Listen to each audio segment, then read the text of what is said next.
삶. 예수 안의 삶. 따라하기도 힘들지. 자, 오늘 지난주에는 우리는 그리스도의 밖에 있을 때 우리 삶이 어떠했는가를 생각해 보았습니다. 그리스도의 밖에 있을 때는 우리는 육체로는 이방 사람이요, 무할례자, 할례받지 않는 자요, 이스라엘 사람이 아니고 언약에 대해서도 외인이요, 세상에 대해서도 소망도 없고 하나님도 없이 그냥 무조건 태어났으니까 사는, 어찌 보면 여러분 인생에 목적도 없고 의미도 없는 그런 삶을 살았던 것이 우리들의 삶이었습니다. 한마디로 말하면요, 이 세상 태어났지만 무슨 의미가 있는지 의미 없는 삶을 살게 되었던 것이 그리스도의 밖에서의 우리의 삶이었습니다. 그러나 이제 그리스도 예수 안에서는 육신적이 아니라 영적인 의미에서 이제 새로운 삶을 발견하게 되고 새로운 삶을 살게 되었던 것입니다. 이제 그리스도 예수 안에서 어떠한 삶을 살게 되었나 하는 것을 본문 중심으로 오늘 함께 은혜 받는 시간을 갖고자 합니다. 오늘 본문에 보면 지난주에 보면 11절 12절의 말씀을 나눴어요. 거기에 보면 어떤 말씀이 나오냐면 그때에라는 말이 나요. 그때. 여기 그때라는 말이 두 번이나 나와요. 이것은 뭐냐면 그리스도 밖에 살 때를 의미합니다. 그리스도의 밖에 살 때, 그때 우리의 상태를 말씀해 주고 있습니다. 근데 오늘 본문에 보면 뭐라고 했어요? 이제부터라고 말씀하잖아요. 이제부터는, 여기는 이제부터는 뭐냐? 그리스도 안에 있게 된 이제부터, 그리스도 안에서 이제 삶을 시작할 때부터 어떤 일이 벌어졌습니까? 오늘 본문에 보면 우리에게 뭐라고 했어요? 너희가 그리스도 예수 안에서 그리스도의 피로 가까워졌느니라 말씀하고 있잖아요. 그러니까 우리가 이제 그때와 우리는 이제는 완전히 달라진 삶을 의미합니다. 우리가 이제 예수님 밖에 살 때와 예수 안에 살 때는 비교할 수 없는 이런 삶이 시작됐다는 것을 말씀해 주고 있습니다.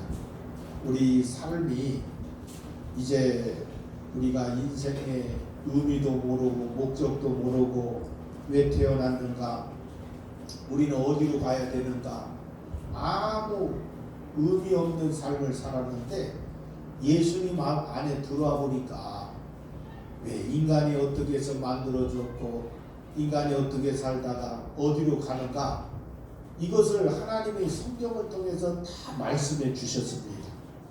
그러니 인간은 창조자가 말씀해 주지 않으면 인간이 이 땅에 의미 없는 삶을 살다가 의미 없이 인생을 마감하는 진짜 비참한 존재로 인생을 마감할 수밖에 없는 것이 그때. 이제는 우리의 삶은 완전히 달라졌다고 오늘 성경은 분명히 말씀하고 있습니다. 오늘 저와 여러분들은 우리 몸이라는 것은요, 세상 사람이나 우리나 뭐 별다른 건 없잖아요. 뭐 예수 믿는다고 우리가 뭐 육체가 뭔가 크게 바뀌어진 건 없잖아요.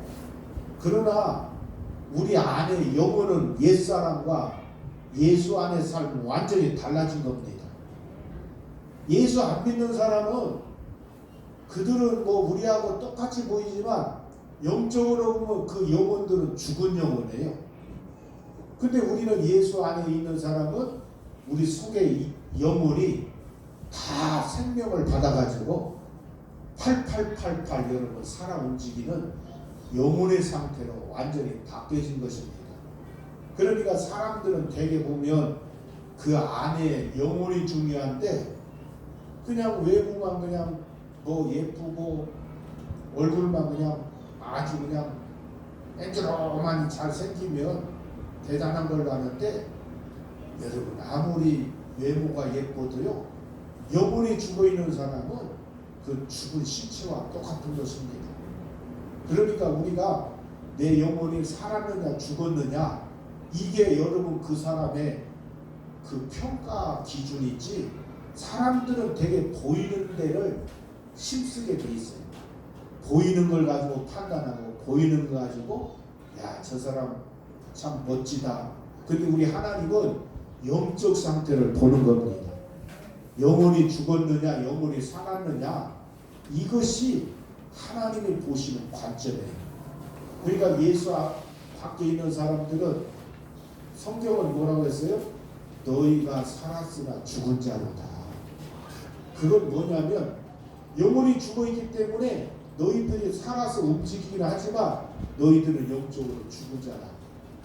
그러니까 저와 여러분들은 우리 영혼이 예수님의 생명을 갖고 예수님의 부활의 소망이기 때문에 우리 영혼이 지금 살아 움직이고 영혼이 하나님과 교제하고 하나님과 여러분 삶을 살아가니까 이것이 진짜 살아있는 하나님의 사람이라는 사실을 우리는 기억하고, 그때와 이제는 완전히 달라졌다는 사실을 여러분은 믿기를 주 이름으로 축원합니다. 그리스도 밖에 있느냐 그리스도 안에 있느냐, 이건요 비교할 수 없는 어마어마한 차이점을 가지고 있습니다. 그러니까 우리는 이제 변화의 정도가 조금 변한 그런 정도가 아니에요. 죽었느냐 살았느냐 그 정도인 것입니다. 그래서 예수님의 생명을 받은 사람과 안 받은 사람은요 하늘과 땅 차이입니다. 그래서 오늘 우리가 이제 예수님이 재림할 때요, 그리스도의 영이 충만해서 영혼이 살아있는 사람은 예수님처럼 부활의 몸으로 변화돼서 다 휴거하는 사건이 일어납니다. 그런데 영혼이 죽어있는 사람은 변화가 안 되는 거예요. 휴거가 안 되는 겁니다. 그래서 여러분들 우리가 보면 계란도 무정란과 유정란 차이점이 뭐예요? 겉보기에는 아무 여러분 뭐 똑같아, 유정란이나 무정란이나. 근데 신기하게도 여러분 온도를 정확하게 맞춰가요, 거기다가 21일 동안 닭이 품거나 그러면 유정란은 병아리가 삐약하면서 거기서 안에서 뛰어나오는데 무정란은 아무리 품어요 병아리가 안 나오는 거예요. 우리 속에 우리 영혼이 그런 겁니다. 우리 생명 있는 사람은 부활의 몸으로 팍 일어나게 되고, 생명이 없는 사람은요 절대로 부활로 바뀔 수가 없다는 사실입니다. 그러니까 오늘 저와 여러분들은 이제 새로운 피조물로서 삶을 살아간다는 게 얼마나 신비한 일이고 감사한 일입니까? 그래서 여러분들 행복이란 이처럼 불행과 대조할 때에 깨닫게 되는 것들이 얼마나 많습니까? 여러분 지금은 우리가 지금 먹고 사는데 먹는 것 때문에 어려움 당하는 사람 별로 없어요. 어려움 없어요. 요즘에 저소득층, 옛날에는 뭐 여러분 뭐 영세민이라고 했죠. 영세민으로 사는 사람은요 지금 어떤 하냐, 한 달에 한 번씩 택배가 따닥따닥 집 앞에 갖다 주면서 어떤 사람은 못 따먹어 갖고 정부에서 보조해주는 거 이렇게 쌓아놓고 쌀이 나무도 많아가지고. 그러니까 이게 지금은 먹고 사는 문제가 해결돼 가지고 참 이렇게 옛날하고 별로 어려움이 없이 삶을 살았던 겁니다. 이게 여러분 그렇게 오래된 세월이 아니에요. 뭐 불과 한 40년 전에는요 먹을 것도 변변치 않았어. 우리 학교 다닐 때 보면요 도시락 맨날 그냥 보리밥만 싸가는 거야. 보리밥만 싸가고 그것도 또 반찬이나 주면 먹을만한데 맨날 그 짜같이 싸가고 김치 조각이나 싸가고 여러분 참 지금은 얼마나 참 먹을 것이 풍성한지 말로 표현할 수 없어요. 그러니까 요즘에 사람들이 이렇게 잘 먹고 사니까 감사하는 삶은 별로 없어요. 그냥 먹을 걸 옛날에는 뭐 빵 한 조각이 주어도요 너무 감사해서 우리 학교 다닐 때는 여러분 지금 그 빵집에서 만드는 대보루 같이 생긴 빵이 있어요. 그거 하나를 이제 그 학교에서 나눠주는데 그것도 인원수 한 60명이면 빵을 한 60개 정도를 딱 가져다 해서 하나씩 다 나눠줘야 되잖아. 근데 절반밖에 안 나오는 거야. 한 30개밖에 안 나가고요. 우리 이제 초등학교 1학년 들어가니까 뭐냐면 이제 흑판에다가 이제 한글을 이렇게 써놔. 그리고 몇 번 따라해가지고 읽을 쓰는 사람은 손 들면 이제 나와서 그거 읽으면 빵 하나 주는 거야. 그거 못 읽는 사람은요 빵도 못 먹고 그냥 빈털터리로 가야 되는 거예요. 참 지금은 참 먹고 사는 게 얼마나 풍성한지 참 지금은 지난날을 생각해보면 가난할 때 생각해보면 참 지금 옛날에 먹는 것 때문에 참 마시는 것 때문에 고생한 것들을 생각해보면요 지금의 생활은 너무너무나 만족한 시대에 살고 있는 것입니다. 참 지금은 그 살이 넘어져가지고 뭐 다이어트 한다고 난리가 나잖아요. 근데 여러분 지금 북한에 있는 사람들은요 다이어트가 뭡니까? 하루 한 끼 먹기도 어려운 삶을 살고 있는 거야. 그리고 여러분 그 들어보니까 장교들 있잖아요. 장교들도 쌀이 하루에 한 끼밖에 안 나온대요. 여러분 장교들까지도 쌀이 하루에 한 끼밖에 못 먹게 되는 상황이니 나머지 그 밑에 있는 사람들은요 어떻게 씁니까? 말도 못하는 거예요.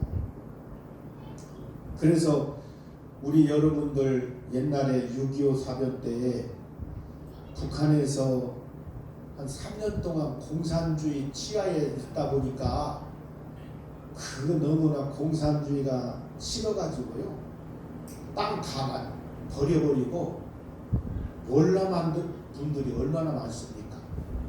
월남한 사람들이 대부분요 기독교인들이 월남을 했어요.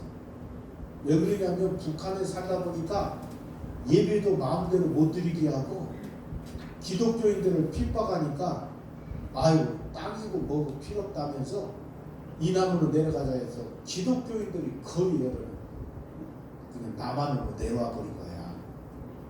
그래가지고 여러분 그때 피난민들 또 여러분 그 남한에 내려왔던 사람들이 빈손으로 왔는데 빈손으로 와가지고 교회 세우고 보따리상 장사해가지고 영락교회 같은 경우에는 피난민들이 모여가지고 장사하고 보따리 장사 헌금해서 세운 교회가 영락교회잖아요. 근데 그분들이 30년을 지나고 보니까 다 부자를 만들었어. 하나님이 그냥 완전히 기업을 하는 사람들이 생기고요 동대문 남대문 상권들을 그분들이 다 장악해 버렸어요. 하나님이 빈손으로도 하나님이 그냥 축복하니까 완전히 여러분 이남에서 그냥 다 갑부로 하나님 만들어 준 겁니다. 여러분 옛날 그 여러분 빈털터리로 내려왔들 생각해 보면 얼마나 감사한 일입니까? 참 그들이 참 이렇게 가난하고 없는 가운데도 왔지만 완전히 하나님이 그 경제권을 장악하게 만들고 축복이 있는 걸 보면 얼마나 하나님 앞에 감사할 수밖에 없잖아요. 우리들도 마찬가지예요. 금년에는 코로나 전염병으로 인해서 전 세계가 시름시름하고 있는데도 우리 하나님께서 우리를 여기까지 건강을 지켜주신 걸 생각하면 얼마나 감사한 일입니까? 그러니까 하나님은 그리스도 밖에 있을 때는요, 소망도 없고 낙도 없고 무슨 의미로 인생을 살아가겠습니까? 더군다나 여러분 감사도 찾을 수가 없어. 근데 여러분 예수 안에서 살다 보니까 하나님이 우리에게 모든 소망도 주시고 건강도 주시고 평안도 주셨으니 얼마나 하나님 앞에 감사한 일입니까? 오늘 본문의 말씀, 우리 전에 읽은 말씀 읽어보겠습니다. 그리스도의 밖에 있을 때에 우리 형편이 어떠했는가를 11절과 12절을 같이 연이어서 읽어봅니다. 11절과 12절 시작. 그러므로 생각하라. 너희는 그때 육체는 이방인이요 손으로 육체 행한 할례를 받은 무리라. 칭하는 자들로부터 할례를 받지 않는 무리라. 칭함을 받는 자들이라. 그때 너희는 그리스도의 밖에 있었고 이스라엘 나라 밖의 사람이라. 약속의 언약들에 대하여 외인이요 세상에서 소망이 없고 하나님도 없는 자이더니. 여러분 세상에 소망이 없다고 하잖아요. 하나님이 없는 사람이 무슨 소망이 있겠습니까? 얼마나 비참한 생활입니까?